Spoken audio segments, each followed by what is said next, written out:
for the differential diagnosis of the patient. The patient has a hilar mass and densely consolidated right middle lobe. The different diagnoses include both non-infectious processes such as benign and malignant tumors, and chronic infectious with slowly growing organisms such as fungi, which includes blastomyces dermatitis, coccidiosis immitis, and less likely histoplasma capsulatum, mycobacteria, which such as Mycobacterium tuberculosis, and other slowly growing bacteria such as actinomyces and nocardia species.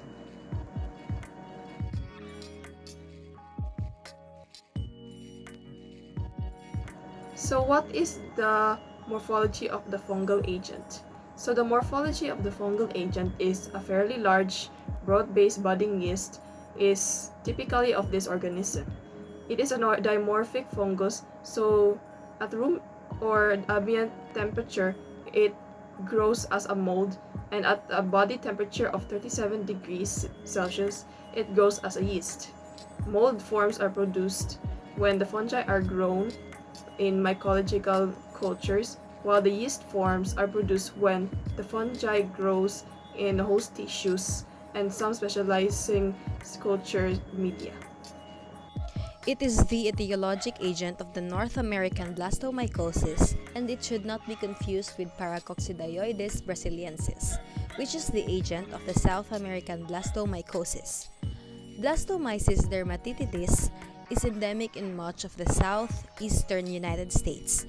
Other regions where it is endemic include areas within the Mississippi and Ohio River basins, small areas in the western New York State, and Canadian provinces bordering the Great Lakes and adjacent to the St. Lawrence Seaway. There have also been sporadic cases elsewhere, both in the United States and in other countries. The culture characteristics of Blastomyces dermatitis is a dimorphic fungus that grows in the mycelial or mold form at room temperature and as yeast when incubated at 37 degrees Celsius on enriched medium. The mycelial form grows slowly and the colony becoming visible in 5 to 10 days but may take up to 30 days. The colony is usually white and cottony but may become light tan with age. Tan colonies have more abundant sporulation than the white colonies. In addition, Blastomyces dermatitis grows on suboros agar at room temperature, forming white or brownish colonies. These colonies are made up of branch hyphae that bear spherical, ovoid, or pyriform conidia, which is up to 3 to 5 micrometers in diameter. The conidia are held by the slender terminal or lateral conidiophores. In SDA media, larger chlamydiospores, which is up to 7 to 18 micrometers, may also be produced. For the third question, this patient's lungs and skin were involved in this infection. Which other sites are commonly involved? The other sites that are frequently infected are bones, joints, and the genitourinary tract. The patient has subsequently returned with his pain in his shins. A bone scan shows multiple lesions, especially in his long bones. An aspirate of bone lesion that was sent for fungal culture grew B. dermatitis. He was also at risk for infection of the prostate and epididymis, both of which are common sites in men with disseminated infection. Physical examination of his prostate was normal. Detection of the prostatic infection due to the organism is important because it requires prolonged antifungal therapy. For the fourth question, it is asked what in this patient's history might alert a physician to think of this organism. The patient's symptoms were quite non-specific. However, he failed to respond to 3 different regimens of antimicrobial therapy designed to treat common bacterial agents of community-acquired pneumonia, such as Mycoplasma pneumoniae and Streptococcus pneumoniae, and agents of bronchitis, such as Haemophilus influenza and Moraxella catarrhalis. The weight loss, low-grade fevers, and indolent clinical course are all suggestive of M. tuberculosis infection. However, tuberculosis usually presents in the upper lobe involvement, and negative purified protein derivative skin tests with positive skin test controls also argues against this infection. Patients with an indolent disease, of course, and a non-productive cough over extended periods may have pulmonary mycosis. The findings of the skin lesions on the face, a frequent occurring of blastomycosis, further supports this diagnosis. Though the isolation of the organisms from the environment has been problematic, the patient's occupation probably increased the risk of this infection. This organism can be recovered from decomposing wood.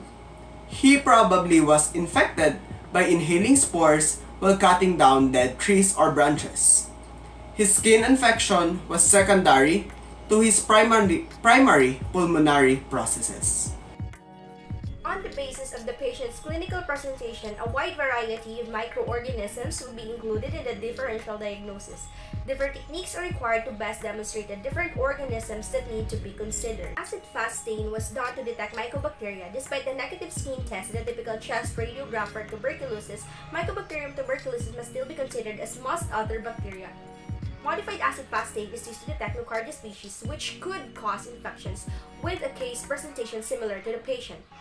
Calcofluor potassium hydroxide examination is commonly used technique to demonstrate fungi in clinical specimen.